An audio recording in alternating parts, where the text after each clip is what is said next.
جز حضرت خداوند جل جلاله. انا در بالای این قدر نعمت ها حضرت خداوند بعد ایمان از همه نعمت بلندترین و بالاترین که فصل لربک وانحر، بس نماز بگذار، بس بگذار از برای پروردگارت، بس بگذار. بعضی ها ایره به همین آیت حضرت امام اعظم رحمت الله علیه در رکعت نماز عید قربان فرض گفتیان به همین آیت قطعی. بعضی ها بنابر اطلاق بردیان که نه، در بالای نعمت ها برای شکرگزاری نعمت ها از همه نعمتی که شکرگزاری را کاملا و کما هو حقه و رضا الله فیه همچنان حقش است و رضای خدا در او است. به نماز از همه نعمت به شکرگزارش ادا کردن آسان، یعنی از همه نعمت های بزرگ و کلان از همه زیادتر به نماز شکرگزارش ادا می شود. نماز بخوان، فصلی لربک، برای پروردگارت گفت. اینجا از ریا، از عجب، برای یک کس بینه، یک کس بشنوه، یک کس بگه نافله خانه، یک کس بگه نماز شب خانه، نه، خالص برای پروردگار. رب را آورد برای مربی تو، کسی تو را به کمالات رسانید، یعنی که از شیرخوارگیت، از دیگه حالتات به یاد بیار، ای کودکیت، ای نابالغیت، ای سینی 12 13 سالگیت، ای 14 16 18 سالگیت، ای 20 25 سالگیت، هر یک کدامت اندیشه که چقدر غم و غصه به سرت آمد، چقدر ترس و بیم آمد. شاید دزدی کرده باشی، شاید کار کردی گریختی، خدا پناهت کرد، سترت کرد. ای خانه، ای پدر، ای مادر، ای کش تبار از بیگانه ها، بسری همه واقعات هست، به واقعه هیچ کسی نیست در این دنیا. این دنیا همه حوادث است، عالم حوادث است این دنیا. همونا رو به یاد بیار. انمو رب گفته، انمو همه حالتان دا خدا همراه تو بود، خدا ستار تو بود، خدا پشتیبان تو بود، خدا دستگیر تو بود که تو رسوا نشوی، تو برباد نشوی، تو شرمنده نشوی تا روزی بدن ممکن 60-80 سال دیگه بعد او واقعا عمر جوانی و عمر زندگانی داری. مبادا که دی باقی مانده همون رسوایی شو و شرمندگی شو. گفته این هر یک کس ای حیات خودش، ای زندگی خودش، ای صغیرگی خودش، ای دربدری خودش، ای ناز نعمت ارکه کنون شیدن خودش، ای تارچکنی مدجابه پیشوکانش و خرشیدن خودش، این چیزا آران هر کس نمیگه. خود با خود اندیشه کنه، خود با خود فکر کنه. انمی رب، کلمه رب با یک تفسیر علمای تفسیر گفتن کسی کلمه رب بگه دعاش قبوله. برای همین خدا قرآن چه ربنا آمده است؟ ربنا یا ربی، بعضیش ربی آمده است، افراد آمده است، یکی مضمون همش جمع است. برای چی جمع است؟ یک ارشاد همین ربنا جمع آمدنشان سرجمعی دعا کنه، یک معناش. یا معناش که همه را ربش خدا ها، یک الله ربی همه، بغیر الله کسی دیگه یگان مخلوق موجود دیگر ربی جستجو نکنه که ربی نداره. انا برای همین حضرت خداوند فصلنی لربک، برای این قدر نعمت های بینهایت عظیم شأن و بسیار بالا و بلند تو چی کن؟ نماز بخوان برای خدا، یا فریضه عید قربان، در رکعت فریضه عید قربان ادا کن. گفته یا که مطلق نماز بعضی ها گفتن که از همه عبادت زیبنده ترین هدیه به معبود نماز است. ای همه هدیه بهترین و خوبترین به حضرت خداوند جل جلاله این نماز می باشه. وقتی پیغمبر را این خیل گفت، کسی که در طول عمرش قبل از پیغمبریش و بعد از پیغمبریش از او گناه صادر نشده، الانبیاء و المرسلون معصومون عن الصغائر و الکبائر، پیغمبران همه پاک و پاک دامنند از گناهان خرد و از گناهان کلان، قبل از نبوت، پیش از پیغمبری و بعد از پیغمبری. پیش از پیغمبریشان دا بعضی ها اختلاف کردن، بعد از پیغمبریشان دا اختلاف در نسل آدمی زاد نیست که پاک با پاکیزه بودند.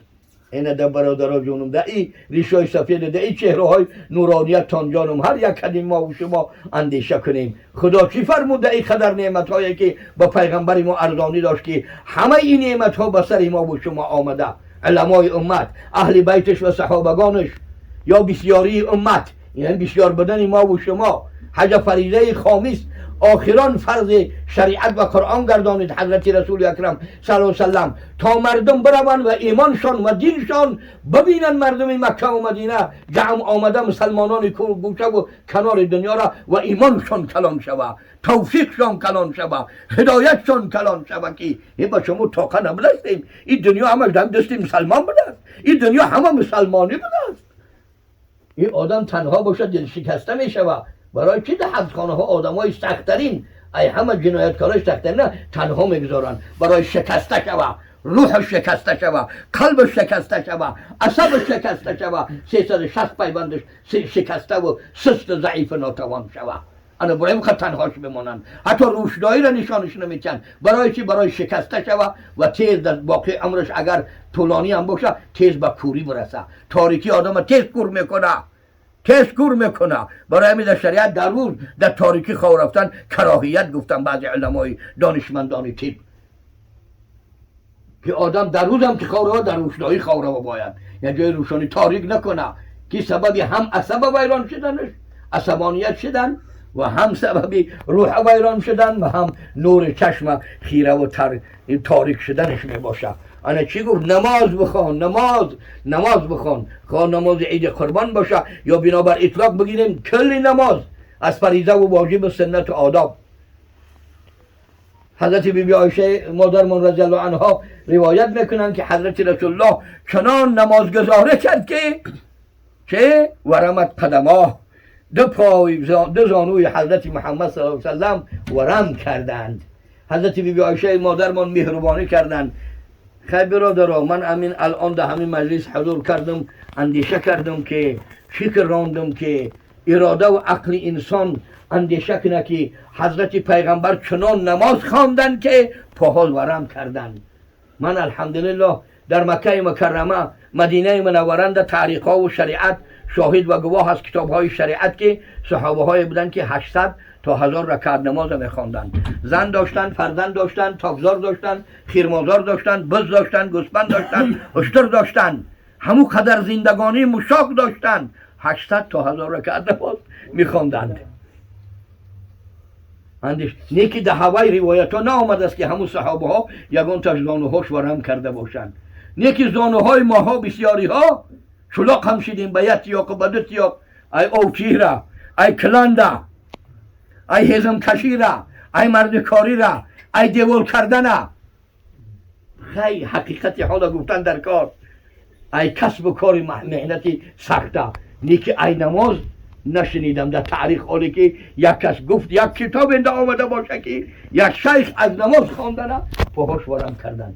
نباشه من الحمدلله شخصیت ها را میدانم که 40 رکعت به یک نیت میگه نماز میخوانم، 60 رکعت، 100 رکعت نماز، در 2 رکعت نماز 400 باری 800 بار یا 1000 بار قل هو الله میخوانم یا 1500 بار قل هو الله میخوانم در 2 رکعت نماز. همین خیلی انسان ها را من میدونم حاضر حیاتن، ای 60 ای 70 عمرشان بالا هن، نیکی پاهاشون ورم نکردن.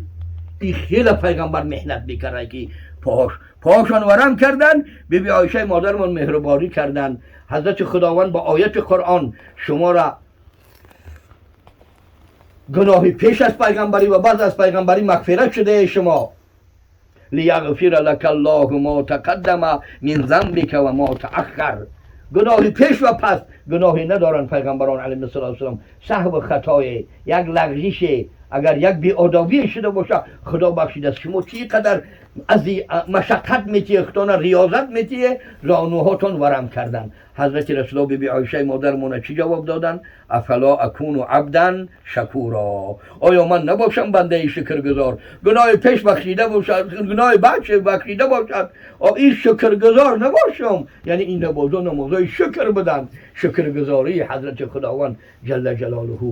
من خیلی توچیل بعضی روایت قطعی بعضی کتابا توچیل معذرت میتیه که جوانی و تیزی و تندی طبیعت و غیر نیکی اکثریت ما از 40 عمرهامون خیلی بالا یک اراده کنیم، یک همت کنیم، یک قصد کنیم که به سوی خداوند جل جلاله بازگشته ایسیم. مسفیدای پیش بسیار میگفتن ما را ای سنده او سنمون نزدیک شده است. خب دیگه ای گپا نیست. مسفید ای جوان تولسته و تولکش بسیار ای جوان ای مسفید بسیار ای شاید موی سفید آرزو کنه که رنگ همین جوانه حاضر با جوان باشم ده با دو کنم و با جمع کنم و با محنت کنم.